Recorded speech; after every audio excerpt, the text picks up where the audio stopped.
Hi guys, and welcome to the Let's Talk Boxing podcast, brought to you by SimBoxx. As always, I'm your host, Luke SimBoxx, and delighted to be joined, as always, by my co-host, Osh Williams. Osh, how are we doing? Good, mate. Pleasure as always to be here. Thank you for having me again. Always, man. It's a happy new year. You know, we're a couple of weeks late.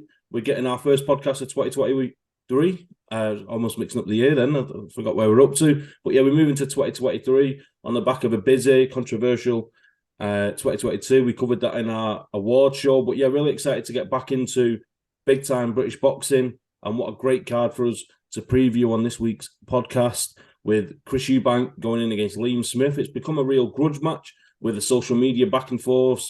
Sky Sports, as always, fantastic with their build-up content, this stuff they put out on YouTube. The gloves are off. It has really got the appetite ready for the return of British boxing. It's been almost a month since we've had a big card here in the UK since Chris Smith down in Bournemouth. Really, really excited for the return of British boxing, Osh. Yeah, happy New Year, and we've been spoiled straight away with a great card. To be fair, we were talking briefly before we went live, and it's a hell of a card, hell of an undercard in Manchester in the Great Arena. So it's going to be a great night. This is a fight I've wanted to see, and I think a lot of boxing fans have wanted to see for a good couple of years now. This has been talked about. I think it's going to be a great fight, and not only that, I think both fighters are at a really good place in their career. I don't feel like one of them's on the slide. I feel like they're both in a really good place, and yeah, it'd be interesting to see where the winner goes after this fight. Absolutely. And I think Chris Eubank, he likes to play this villain role. He's very brash, very arrogant, very smug in some opinions. You either love him or you hate him. He's very Marmite.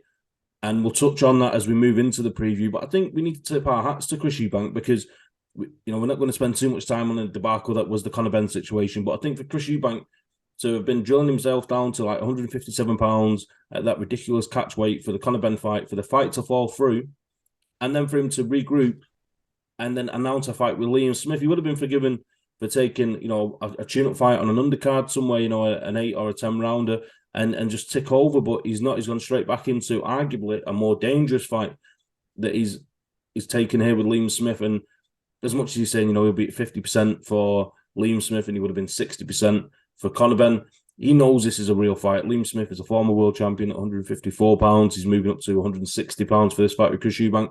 But yeah, I think Chris Eubank, as brash as he is, as much as he loves this villain role, I think we need to tip our hats to him and say, you know what, well done for going from one big fight with a huge worldwide appeal to straight into another big fight, another dangerous fight with huge worldwide appeal against Liam Smith.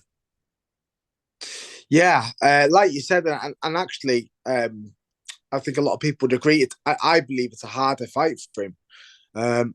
A bigger, stronger Liam Smith. I think Liam Smith has to be up there with one of the most underrated fighters in world boxing. I'm a massive fan of his. Every time he's stepped up, he's done well. And whether he's won or lost, he's always been a credit to himself. He's always put on a good performance. He put on a good performance against Alvarez. Arguably Alvarez's best weight. I think was that a middleweight? Was that a light middleweight? Light middleweight. Light middleweight. He had a very good win against Garcia not so long ago, and he always looks good in there. I thought his win against Fowler was very impressive. I'm not sure if Fowler's fought since. So, he fought, it was Jesse Vargas he fought, wasn't it? Fought Vargas. So he fought Vargas and he fought Smith, and neither of them's been back since. We've not seen either of them. So I think he's that sort of fighter. I think he grinds you down in there. Going back to what you said briefly about Eubank and his personality, the apple doesn't fall too far away from the tree, does it? He's very much like his old man. And I think he's a very savvy businessman, Chris Eubank Jr. He knows exactly what he's doing. And he knows by playing this role and being very similar to his old man, it puts bums on seats, and that's why he is a household name. Yeah, absolutely. I think, as we say, that he likes playing this arrogant character, this villain, the bad guy. He's brilliant at the mind games. But it's funny we should say that we sit here and I think we'd be in agreement, Osh, that on paper, like Liam Smith should be a more difficult fight for Chris Eubank, but he doesn't see it that way. Again, it plays into the whole confidence character that he's got. But this surely is a more difficult fight. Liam Smith, as I say, a former world champion. He's beat the likes of Anthony Fowler. He's beat the likes of Jesse Vargas. He's been in there with Jaime Munguia. He's been in there with Canelo Alvarez, the best of the best. And he's acquitted himself very well in those fights. He lost to Kurbanov on away soil, which a fight I thought he won. I thought he won that well. He's on this run of 3 stoppage victories, although the last one against Hassan Maquinya, I think I've slaughtered his name there, but he'll forgive me, where that was the headline fight. I think it was in September, and that Maquinya seemed to take a bit of a dive in that fight. But it's another morale boosting stoppage win for Liam Smith. This is surely a more difficult fight than the Conor Benn fight. Yeah, I do believe that. And to be honest with you, when you were talking then, some of the fighters you spoke about, I forgot he'd even fought them. He's that sort of fighter when he's always in a tough fight against tough opponents, will go anywhere and fight anyone. Will that play a role? Eubank hasn't been that active as of late. Obviously, he had the delayed Conor Benn fight, the fight that never happened. So, I know he's been training, and I do think outside the ring, he is very, very disciplined. That's not saying Smith isn't. It's just saying I think Chris Eubank is always in shape. He's always training, very much like his dad in that aspect. Interesting. Someone asked me the other day, who's the A side in this fight? And I couldn't really decide. You'd argue that Chris Eubank Jr. is the bigger name, but then again, on merit, you have to say Liam Smith is the A side. He's a former world champion.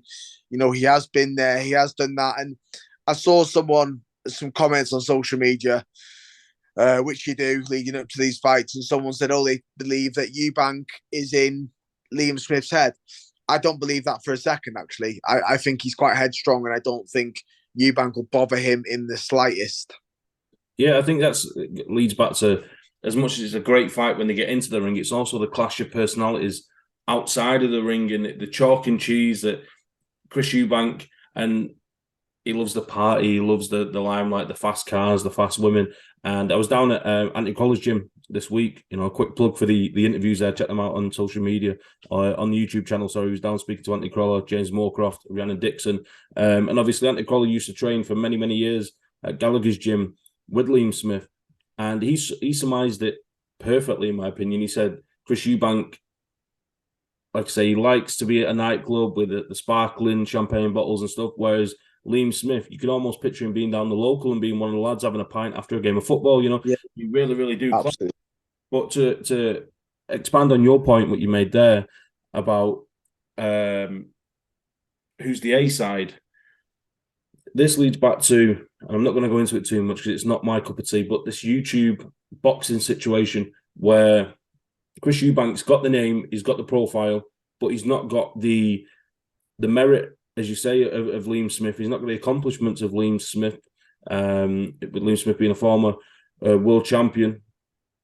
But he's got that profile, and that's similar with the YouTube stuff. That these guys, they couldn't lace your gloves. They couldn't lace some of the guys on the small hall shows. They couldn't get near them in terms of technical ability and accomplishments. But because they've got that profile, they've got that following. Yeah, it gives them more and more opportunity. And I think Chris Eubank is the A side, but not on merit. I think if they both retired today, I think you'd look back and say that Liam Smith's had a more accomplished career and he'd be more satisfied. But you'd argue that Chris Eubank's got more pounds in the bank. So who's really winning, Osh?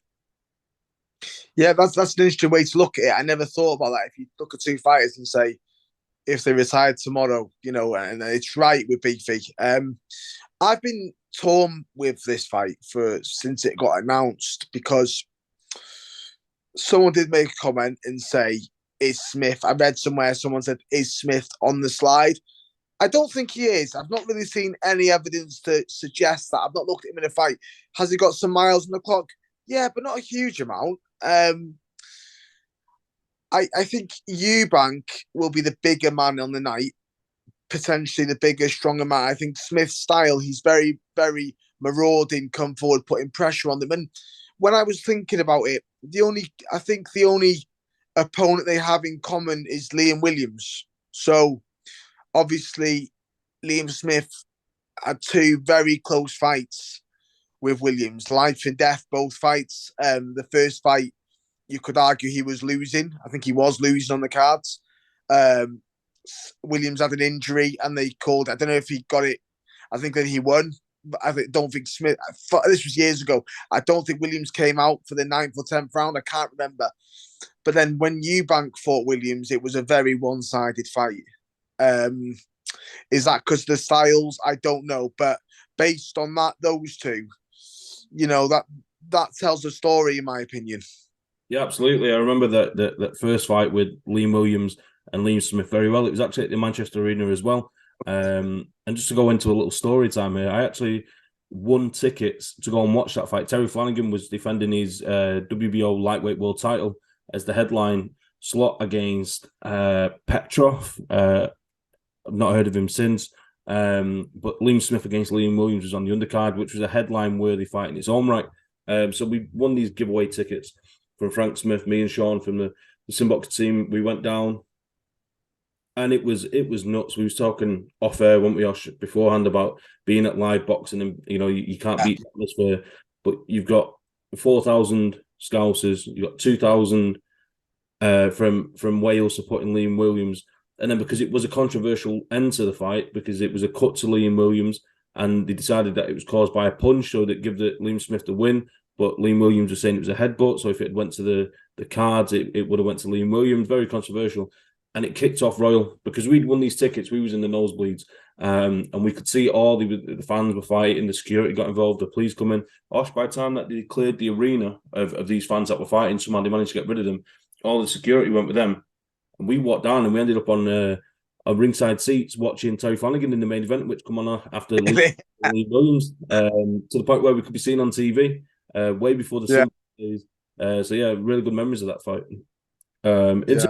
Of Liam Williams, this is where I sit at the minute. As I make this a 50-50 fight. I think it's easy to say that, and it's that cliche, but it is. It's 50-50 fight on paper.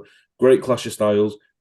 But I remember sitting here 12 months ago, Osh, and thinking the same thing about Chris Eubank and Liam Williams. I thought that was going to be a really, really close fight. You kind of put those three into the mix, and it's a pick 'em between the three of them. But Eubank went in there and shown he was levels above Liam Williams. I don't know if Liam Williams had an off night. I don't know what really happened there. He was going down from jabs that weren't heavy shots, very well timed shots, but not heavy shots. He was dropped 4 times, and then he was closing in towards the end of the fight, but ultimately he lost, and he wasn't helped by the points that would have been took off for the knockdowns. But is Liam Smith a million miles ahead of Liam Williams? Could Chris Eubank do the same thing to Liam Smith? Because right now I struggle to see it. I don't see Liam Smith being dropped by a jab. No matter how well placed it is, no matter how quick it is, Chris Eubank's going to, of course, be trained by Roy Jones. We'll touch on that in a second. But if I'd went back 12 months ago and previewed Eubank against Williams, I'd be saying the same thing there. Williams won't go down to a jab. Williams is going to keep coming all night. It's in Cardiff. This one's in Manchester, so it's more local for Liverpool fans than it is for Chris Eubank's fans coming up from Brighton. Everything was in the favour of Williams back then, but Chris Eubank still answered it, and I think Eubank is not the finished article. You don't know if he's on the slide because you don't know when he was at his best. I think only when he takes a loss or if he calls it a day, we'll look back and go, you know what, that was peak Eubank against Armstrong, or that was peak Eubank against Williams. Because even at 33, with all these millions in the bank and with all these cars and with all this profile, he's not really accomplished what he should. He paraded that IBO world title around with the mess that was ITV boxing box office. That never really went anywhere. And yeah, I don't know going into this fight if we're going to see the best of Chris Eubank, because we don't know at what point of his career he is. There's only a year between them. I think, if anything, Liam Smith could get old overnight. He could be seen as being on the decline. Whereas Chris Eubank just seems to be getting better in one fight, then he seems to be off the boil in the next fight, like with Marcus Morrison. Marcus is a great guy and a very, very tough man. But we've seen him get took out in 5 rounds by Denzel Bentley. He went 10 rounds with Chris Eubank Jr. Yeah.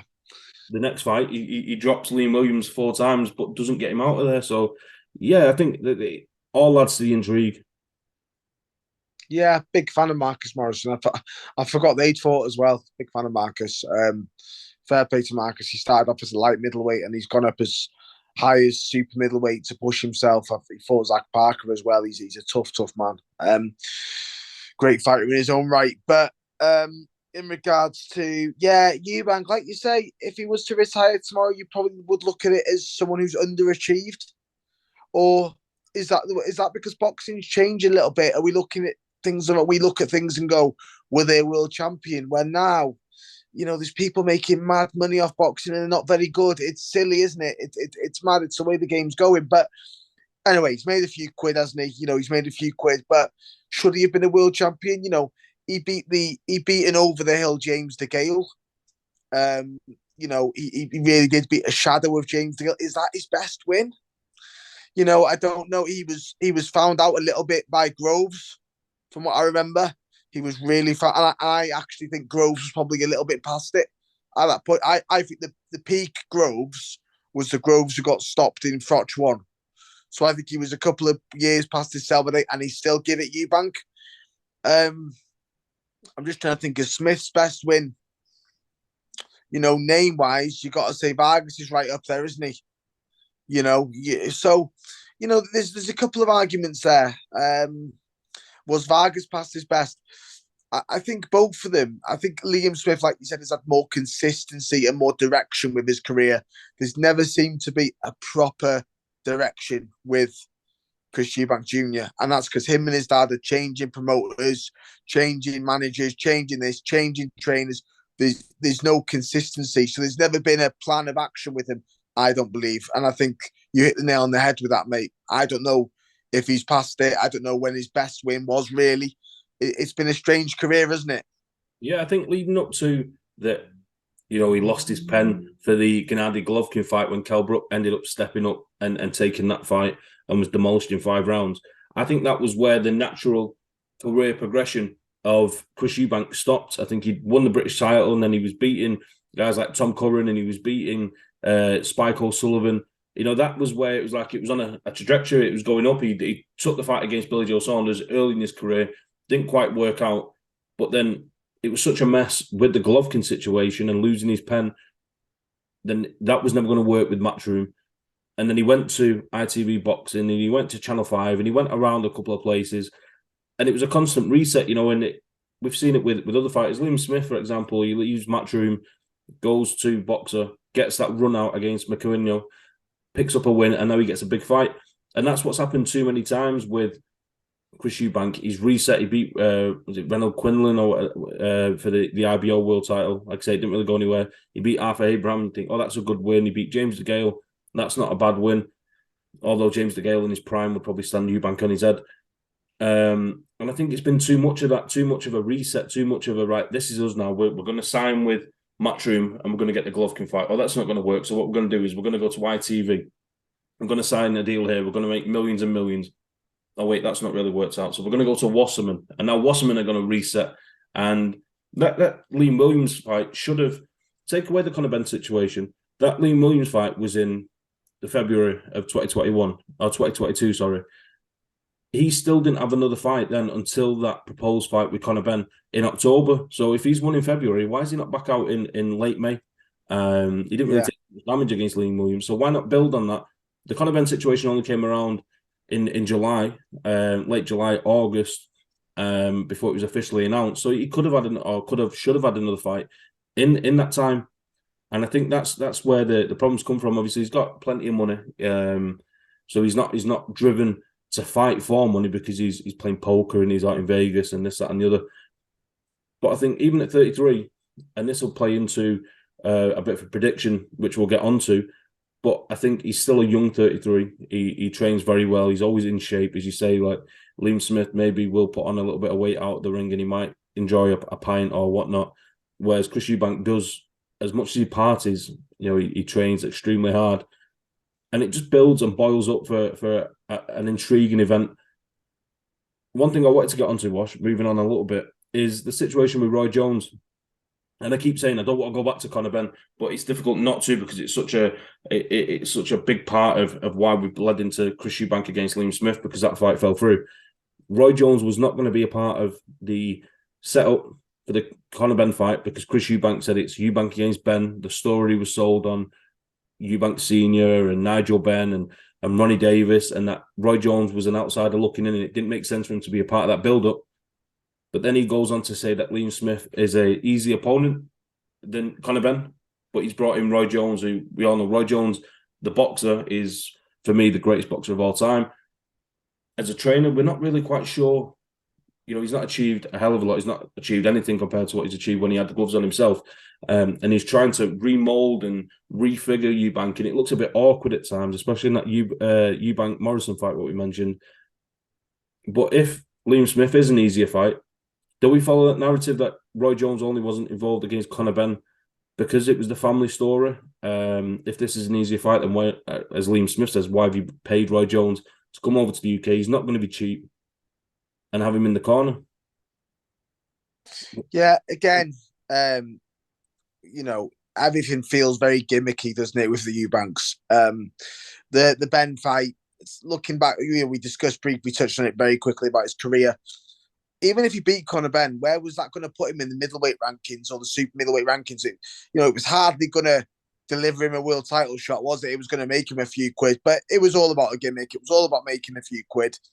Good on him. But where's the title ambitions with that? I'm not sure.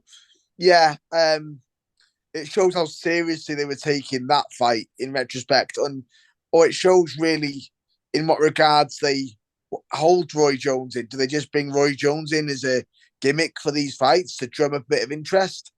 I don't know how good he is as a trainer, but it suggests to me from the outset looking in that they're taking this fight more seriously than the Conor Benn fight. That's what it suggests to me. Like you say, it can't be cheap to bring him over. But at the same time, Eubank's old trainer, Eubank Senior's old trainer, is it Ronnie Davis? Yeah. Yeah. They must trust him as well. They must rate him as well. He's been in that corner a long time. So, yeah, but I do think maybe they bring Eubank in for the finishing touches, and they must feel that they benefit from him in some way. Yeah, we'll go full circle here, Osh, and we'll go back to what we started on at the beginning about mind games and Chris Eubank being the master of the mind games, and that Liam Smith, in your opinion, in Anthony Crowler's opinion, in pretty much boxing community's joint opinion, is he's not really going to be the guy that's going to be penetrated by trash talk and by the disrespect that is going to get to him. He's an aggressive fighter anyway, so it's not like he needs more fuel to the fire. But one chink that I seen in The Gloves Are Off, if you guys haven't watched it, go and check it out on YouTube. It's fascinating. Some fights don't need it. There's been some Gloves Are Off over the years which are painful to watch, but certain fights like a Dillian White, Anthony Joshua, a Klitschko and Tyson Fury, so these Gloves Are Off are brilliant, and this fight certainly did need that. There's nothing better than when they're going back and forth. Khan and Kell Brook last year, that was a brilliant watch as well. But the one chink that I've seen in Liam Smith's approach, his mindset, his admission that he cannot lose to Chris Eubank, that he thinks that he'd retire if he loses to Chris Eubank, that because of his arrogance, his smugness, that he wouldn't be able to swallow it. It'd be difficult to take, and he reckons he'd probably have to call it a day should he lose to Chris Eubank. I think that was quite telling. But on the flip side, and Chris Eubank's rebuttal to this was quite sharp. There's a rematch clause in the contract, but only if Eubank Jr. loses, there's a rematch, and it looks like it'd be at Anfield, which would be a great occasion. But if Liam Smith wins, the very next fight for him would be Chris Eubank Jr. again, but there's no rematch clause for Liam Smith to activate. So I think on either side there, the excuse there from Chris Eubank was this is something that was put in by Callum Sowland and Team Sowland, Wasserman, the guys that look after Chris Eubank, that they looked at it from a business perspective, and they put in the rematch clause there to protect their asset, which again is understandable. But I think both guys there have shown a slight chink, a slight hiccup in how confident they are in winning this fight. Yeah, I didn't know about that. Or I did watch The Gloves Are Off, but maybe I didn't pick up on that. It's really astute of you, actually. Yeah, I agree, mate. I couldn't agree more there. Interesting that Smith's. I think Smith's the sort of lad. I think we saw Rocky Fielding the other day, and he fought for the British title against Dan Aziz. He lost that and announced his retirement. So, my argument with a lot of these fighters, and you see it a lot of time, I think it must be very hard to fight for a world title, win a world title, and then drop back down a level or two and start building back up once you've done it. I think once you've reached the pinnacle, the top of the mountain, I think it's very hard to go back to the bottom and start again. And Liam Smith doesn't strike me as the sort of guy who would lose his fight and then go back and fight for European titles or go back and fight in eliminators and whatnot. Because he's a world level fighter. You know, you have to class him as an established world level fighter. That he is world class. And I don't think he's got the patience or the time. He's at a different phase in his life where he wouldn't go back and start from the drawing board. And, you know, if he does lose to Eubank, is that his career over at the very top level? Probably. Yeah, I mean, it's one of those, isn't it, with Liam Smith? Because when we have seen him come back down to British level, and this is no disrespect to the guys that he's fought, but he knocked out Sam Eggington, he knocked out Anthony Fowler, and there is a big, sizable chunk of, in terms of level of class from Liam Smith. Has been the ruler of the British 154 division for many, many years. He picked up the title when he beat Jimmy Kelly. Jimmy Kelly's a very accomplished fighter as well. So it shows that when he does go in or back into the mix with British level fighters, guys that are great at British title level, he demolishes these guys. He gets them out of there. And I think it's definitely an interesting one to think that if he was to lose, where does he go next? Because he's going to have to take a step back to get a step forward again, that he's going to have to go back to kind of like a British or maybe a sub-European level before he can go into another big fight, because we've got the titles locked up with Tim Tszyu and Jamel Charlo. That's going to be the undisputed fight. It was postponed from the end of January. We don't know when that's going to happen again. So maybe if those titles fragment, he could go back down to 154 pounds. If he stays at 160, you've got Gennady Golovkin in there. You've got Alexander Lara. You've got Ryo Murata if he comes back from the Golovkin loss. So there is a sizable gap between the elite, the world class, and then the guys that are chasing them. So I think with Eubank, I think he could take a loss better. I think he'd have a way of excusing it. He'd go into the rematch. I have no doubt that Chris Eubank, even if he's knocked out in the very first round of this fight, that he'd take an immediate rematch with Liam Smith. It'd be very lucrative being at Anfield. But I think because of the name, we go back to it before about the personality, the marketability of Chris Eubank, that he could go and fight a Conor Benn again. You know, that the fight is nailed on to happen, regardless of if each guy takes 5 losses. That sells itself. It's almost like a separate event from boxing. But I think Liam Smith, he's been there, he's done that, he's rebuilding. He's took a couple of losses. Is he going to do it again? I'm not quite sure. But Osh, what I want to do before we close out the preview of the main event, and obviously we'll get onto a stacked undercard. I've been to and froing with my prediction, but I'm going to put us both on the spot here, and because I'm hosting the podcast, I'm going to give it to you first to give your breakdown, your prediction of how Chris Eubank Jr. versus Liam Smith will play out this weekend. I think it'll be very competitive for the first 6 or 7 rounds. I then think Eubank will turn up the heat a little bit. And I think Eubank will win a split decision on points. Oh, razor close.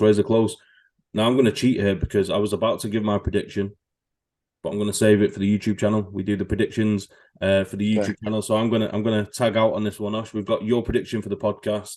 The guys listening, the guys watching on YouTube, my prediction video will be available from Monday evening. Osh, we will get into the undercard preview. Like I say, it's a stacked undercard, some really good fights, and we start with Jack Massey moving up to heavyweight to take on former WBO heavyweight world champion Joseph Parker. It's fair to say that this Jack Massey, Joe Parker, or Joe Parker, Jack Massey fight came completely from left field. Jack Massey's had terrible luck in and out of the ring recently. He's only had that one loss to Richard Riakporhe. He picked up the IBO world title, which, as we've mentioned, is not really recognised like a WBA, WBC, WBO, or IBF world title. But as you've rightly mentioned, off camera, there was once upon a time when the WBO wasn't recognised, and Nigel Benn, I seem to remember, went over to America and won the WBO world title, and it wasn't really recognised as a full world title, and now it's one of the main 4 sanctioning bodies. But Massey, he wins that belt. He has issues out of the ring. He's gone through some family tragedies. We've spoke to him recently. The article's available on the SimBoxx website. You can find a link on all our socials. You know, I implore our listeners, our viewers, to go and check that article out. It's really insightful. He's overcome a lot, Jack Massey, in the past 12 to 18 months. and he's moved up to heavyweight. And normally, Osh, you see cruiserweights move up at the very top level. Your Evander Holyfield, David Hayes, Alexander Usyk most recently. I think Usyk himself, he even took on a fight with Tim Weatherspoon, and then he went in with Derek Chisora, and then he went in with Anthony Joshua back-to-back. But because he was the undisputed champion at cruiserweight, he very well could have moved up and took on Anthony Joshua in his very first fight at heavyweight, but he wanted to bed himself in.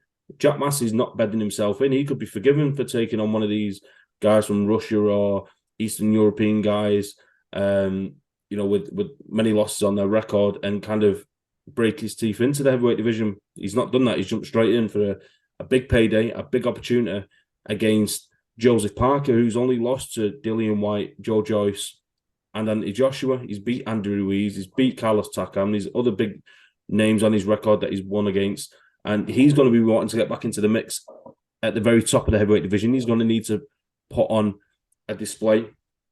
But make no mistake, in my opinion, Osh, in this fight, all the pressure sits squarely on Joseph Parker's shoulders. He's a great guy. It seems out the ring, very well spoken. But he needs to get back into the mix. And I don't think he can take it easy against Jack Massey. Jack Massey's very heavy-handed. It's going to be interesting to see what he's going to be like at a bigger weight.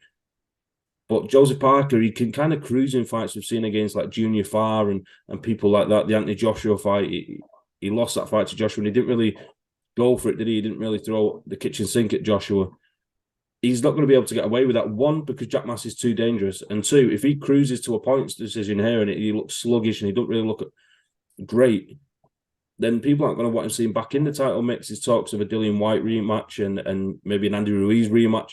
But that all goes out the window if he needs to beat Jack Massey. He needs to beat Jack Massey well. But that's all well and good saying that. It's going to be very difficult come Saturday night for Joseph Parker to really do a job on Jack Massey. He might be able to do it. Jack Massey might be taking a jump too far. But where do you sit with this fight, Osh? It was very much a surprise to myself and the majority of the boxing community. First of all, I never saw it coming. Very happy for Jack that he's got the opportunity. Bit of a side story. I remember about 7-8 years ago when I was an amateur boxer going to Buxton actually and watching Jack Massey as the main event in the Dome in Buxton. Well, I think he used to fill that place out at the time.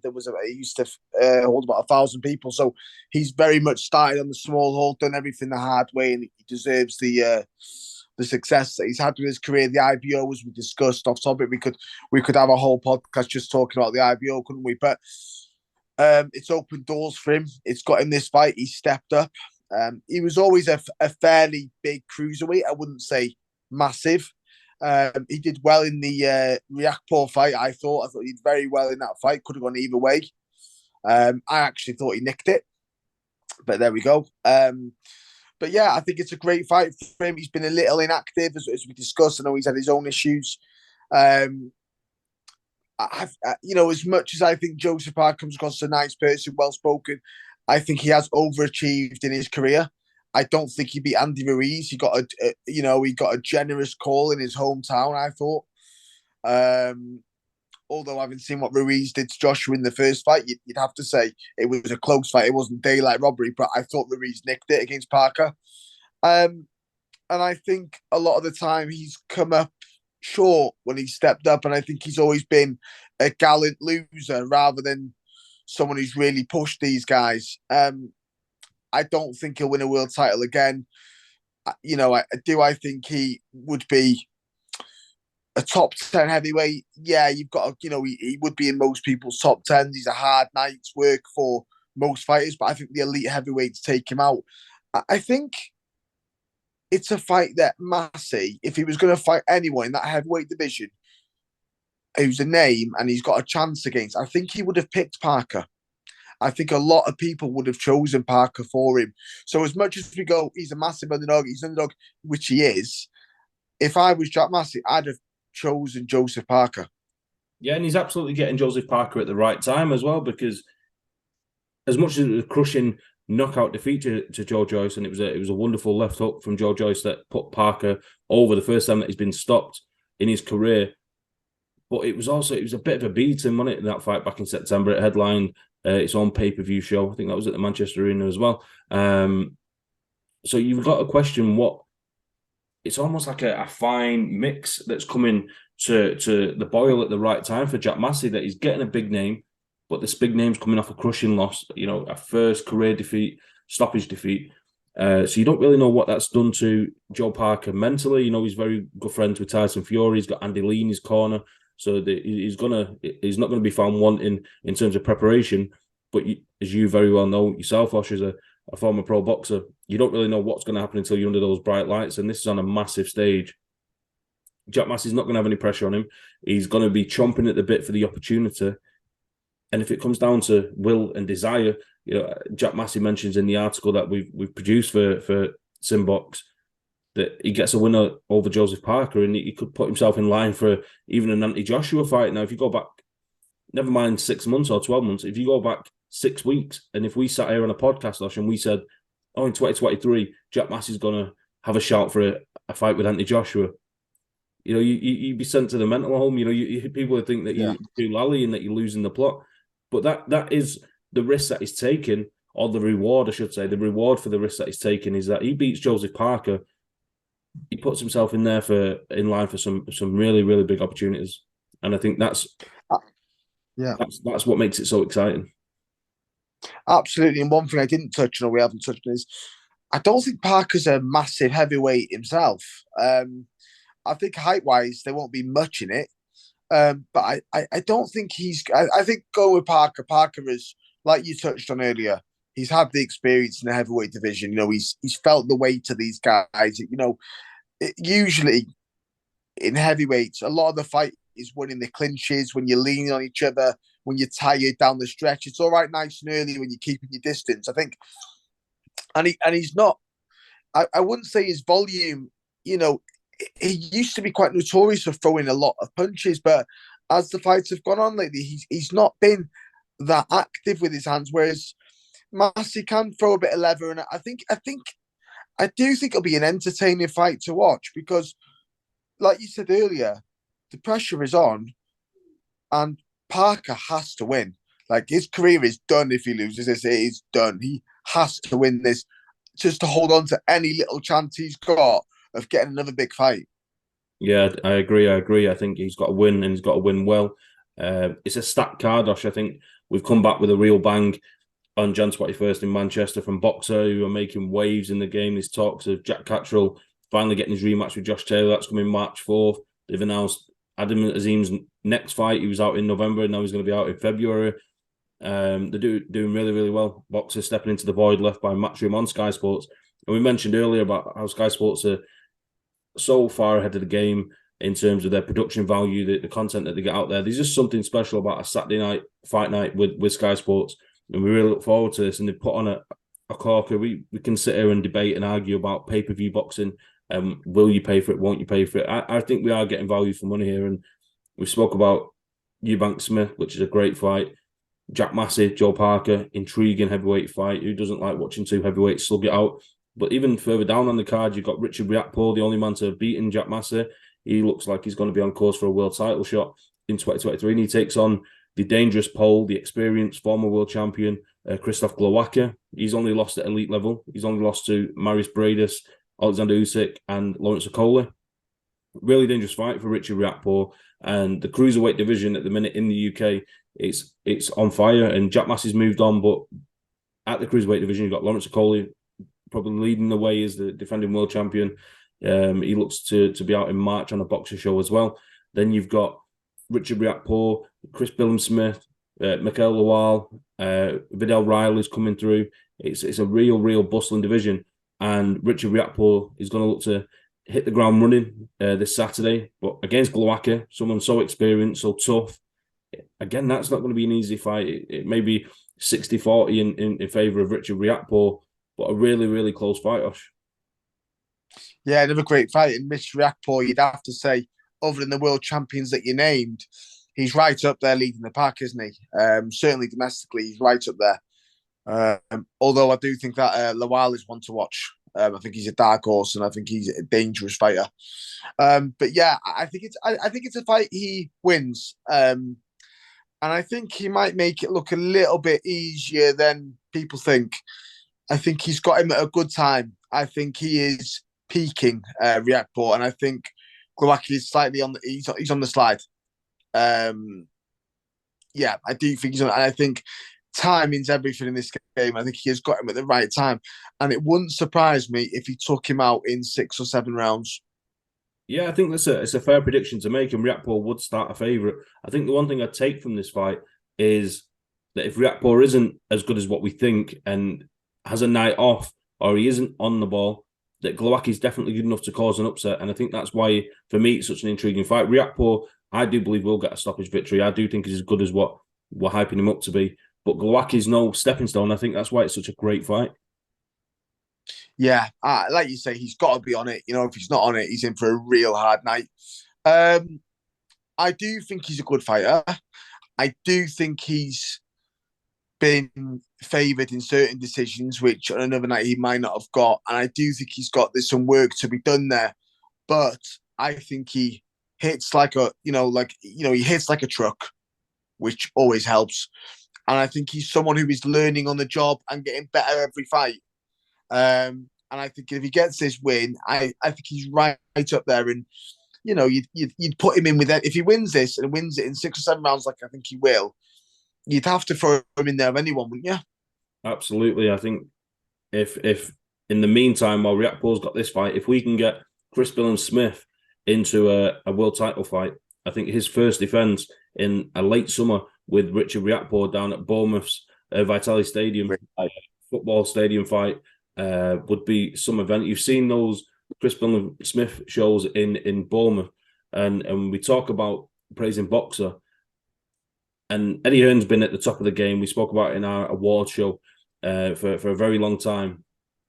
But he's dropped the ball a couple of times, and Boxxer have picked it up and they're running with it. And Chris Smith is certainly one. We know Eddie Hearn is not shy of a pound note, but the fact that he didn't capitalise on the Chris Smith situation in Bournemouth, such a popular fighter, I think that's the natural fight to go and make. Chris Smith is not going to fight Lawrence Okolie, so I think if he picks up a world title, defends it against Richard Riakporhe, if Riakporhe goes on to beat Billum Smith again, because they've already fought Riakporhe against Lawrence Okolie, you know, in a big unification fight, because I think Lawrence Okolie is going to end up at heavyweight. So yeah, there's so many intriguing outcomes, but first and foremost, I think Richard Riakporhe's got to go out and he's got to get the victory against Glowacki on Saturday to set up these bigger fights later in the year. Another great fight on the card this weekend, Osh, is for the British Commonwealth, IBF European, WBC Silver International, welterweight titles, Ekow the Engine Essuman against Chris Too Slick Kongo. I had the pleasure of speaking to Chris Kongo recently. You can check that out on the YouTube channel. This is a real trade fight for me, Osh, a real throwback fight. That this isn't going to headline a card in its own right, because maybe they're not the biggest names, they're not the most brashest, marketable guys in terms of their social media standings. They don't really talk too much rubbish. They're not really ones for the limelight. They let the boxing and the fist do the talking. Two great fighters. Essuman's undefeated. Kongo just a one loss against Michael McKinson. This is a real trade fight, a real throwback fight. Two throwback fighters. And even though it's a stacked card, I think this is the show stealer. I think Eubank and Smith is going to get the headlines. I think Riakporhe is going to produce a knockout. I think there'll be a knockout in the Massey and Parker fight. But I think this is going to be a real war, a war of attrition. Both guys have got terrific engines. Essuman's not going to stop throwing punches. Chris Kongo's going to stay with him all night. I find this fight more difficult to split, Osh, than I do the main event. Yeah, like I said to you off camera, I got a couple of mates who were going to the fight, and I said this would be fight of the night as soon as I saw it got announced. And I was, as soon as I heard this fight announced on it, I thought, wow, I need to go to this show because it looks like a belter, because it is a great fight. I'm a fan of Essuman. He's done everything the hard way, and he's done it sort of behind closed doors. No one's really noticed him. And he's done it everything, like I said, the hard way. You know, he's been the small, and all of a sudden he finds himself the British champion. Kongo, I believe, I don't know if he still is with Matchroom or started off his career with Matchroom. He was with Matchroom. He got the win against Luther Clay in Eddie Hearn's back garden.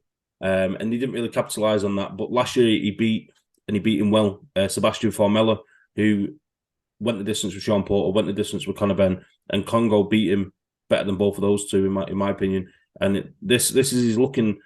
If you watch the interview, the guys that are listening and watching, go and check out the Kongo interview. He says it himself that this is the breakout moment. He's took the loss to McKinson. He had the winning Eddie Hearn's back gardening, but he feels that this is his moment and this is where he's going to break onto the stage for real. Well, yeah, I was a big fan of his when he was being pushed with Matchroom at one point. I remember fighting that Lethal Clay. It was a 50-50 fight, I believe, and he got the win in that. And then he fought Mickinson, who I knew about, and I think who hardcore boxing fans knew about. But I think when he lost that fight, a lot of people saw it as a big upset. But Mickinson's a very good fighter, a very good fighter, and he's a dark horse in that division as well. But I think he has learned, like you said, from that fight, and I think he's right up there again. I think it's a hard fight for him going in as the challenger as such as well. But I think he has to win this. I think he's more than capable of winning it, but I think he has to beat Essuman. And Essuman's a proud champion, and he will go out on his shield. And I think it's got the makings, like you say, Luke, of a hell of a fight. Absolutely. And also on the card this weekend will be former Olympic Team GB star Fraser Clark. There's a couple of other fights on the card as well, but it all goes down Sky Sports Boxing, January 21st at the Manchester Arena. It's on pay-per-view, and yeah, really cannot wait for that. Osh, we move on from that card. We're looking forward to a big 2023, as we've already said, and we can't get away from it. It's a great start to the year. But there was another announcement recently that's really whetted the appetite. And you talk about fights that can only produce the goods. Eubank Smith, later on in the month, Beterbiev in Yard. But Matchroom's offering on February 18th of Mauricio Lara, the conqueror of Josh Warrington.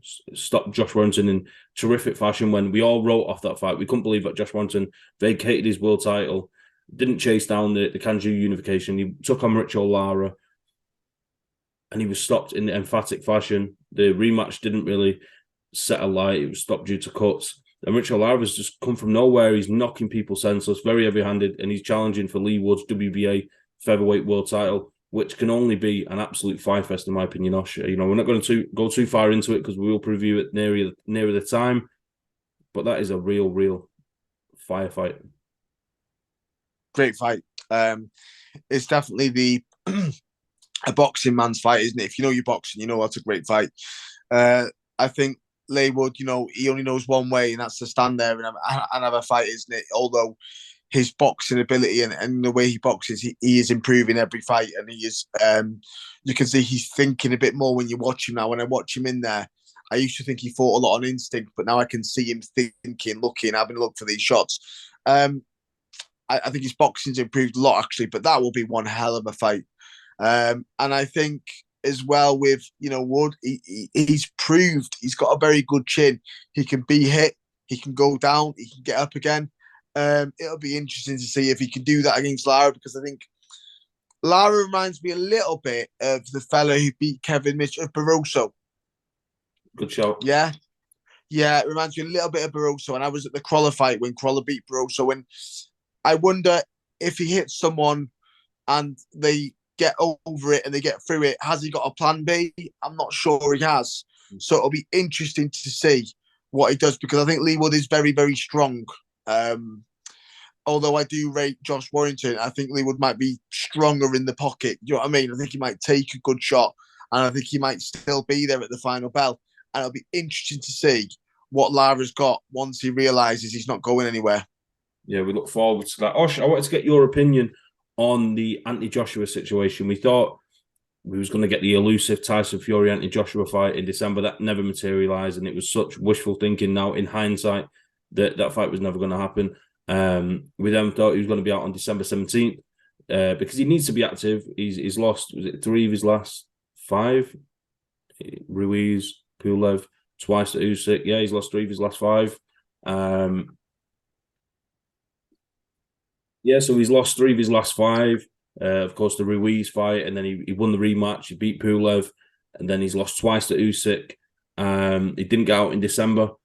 Then we thought he was going to be out in Feb. Then it was March. Now it's looking like it's April 1st. And he's over in America, and he's doing this tour of different gyms. It looks like he's settled on Derek James, who trains Errol Spence Jr., and he trains the Charlos. Osh, I don't really know what to make of the situation with Anthony Joshua, that everything has to be such a big announcement. You've been a boxer yourself. You've been around boxing gyms. We see fighters move from trainer to trainer. Liam Smith who's headlining with Chris Eubank Jr. He's with Joe Gallagher for many years. Now he's moved and he's with Joe McNally.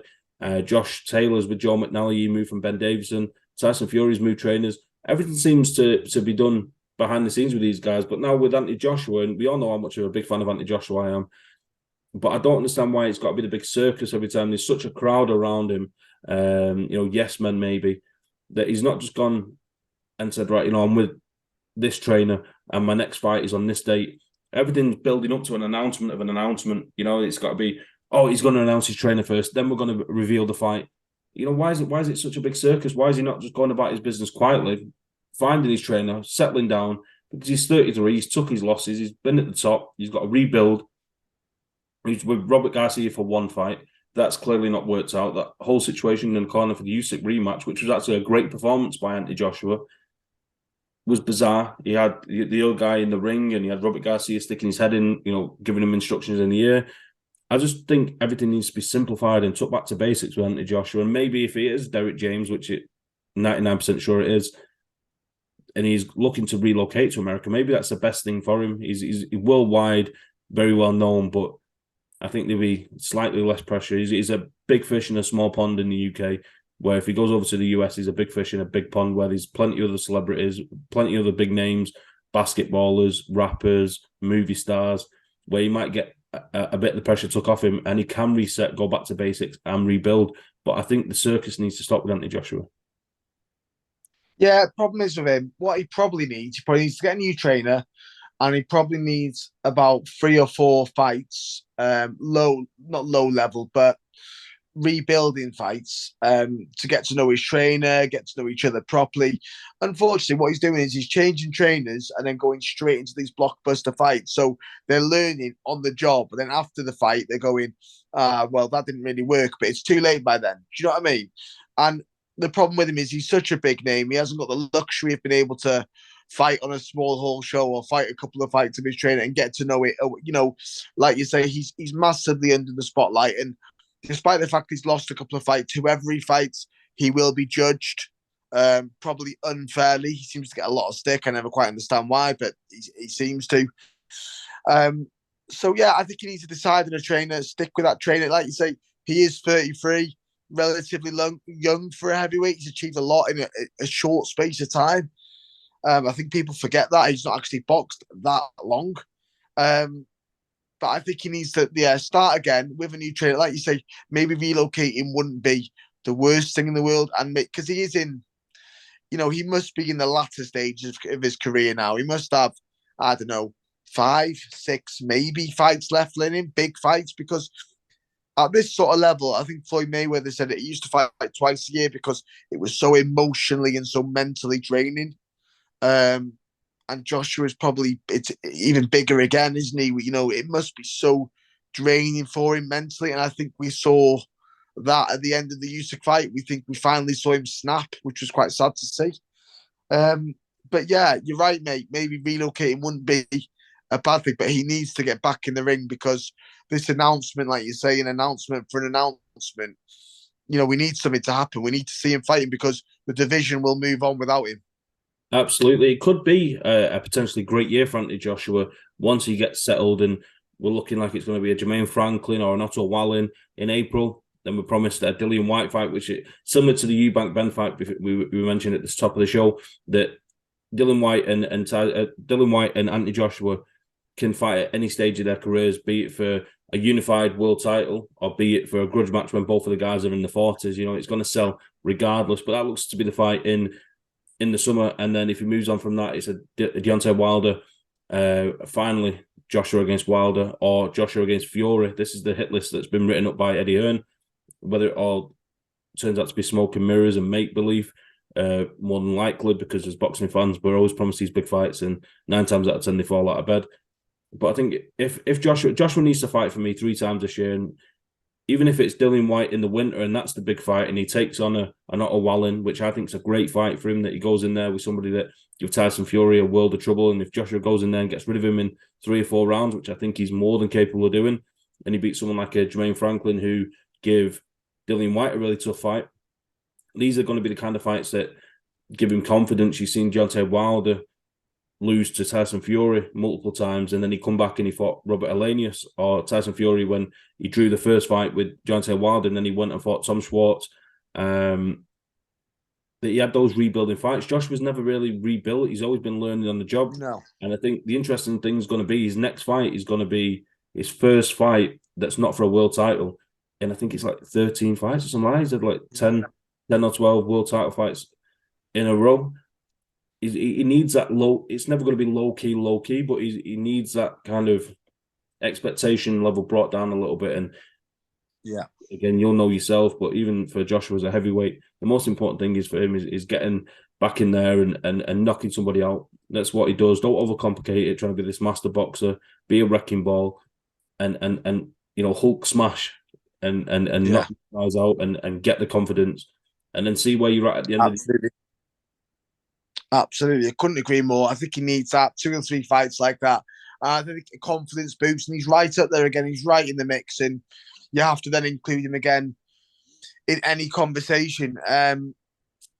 Funnily enough, I've got no interest in seeing him beat Dillian Whyte. I don't know why I've got no interest. I'd be interested just because of the press conferences, the leader, the behind the ropes, behind the gloves, and all that. I'd be interested in all that, but the fight itself wouldn't interest me. But I think I would love to see. I think the Wallin fight's a good fight. I think that's a good shout, really good shout for him. Goes and does a demolition job on him. Maybe then step it up a little bit, and then see where we go from there. I think if they're going to ever make that fight happen, it's got to happen in the next 2 years, because you know what Fury's like. He'll probably retire 4 or 5 times between then. So, they have to make that happen sooner rather than later. I think it'd be a bit of a shame if we never saw that fight. But there we go. We'll have to see what happens. But he definitely needs to fight soon. He needs to get, the contract needs to be signed. We need a date. We need something to look forward to. We need him fighting again, because he's a massive name in that division. And I think as long as he's fighting, he will be a massive name. Absolutely. Could not agree more, Osh. It's been a pleasure talking tonight, Osh. We look forward to January 21st, Saturday night, live at the Manchester Arena. Yes, Eubank against Smith finally goes down. It's the return of British boxing, a stacked undercard. Guys, check out Osh Williams on Instagram. Make sure you're following SimBoxx on Twitter, Instagram. Subscribe to the YouTube channel. Check out the interviews with Anthony Crowley in his stable recently, Chris Kongo. We also had a terrific chat with Tiara Brown, an undefeated featherweight in the States. She's got a full-time job as a policewoman as well as a boxer, so check that out. The podcast, as always, leave your reviews on Spotify, on Apple. We thank you for listening, and we will catch you on next week's episode.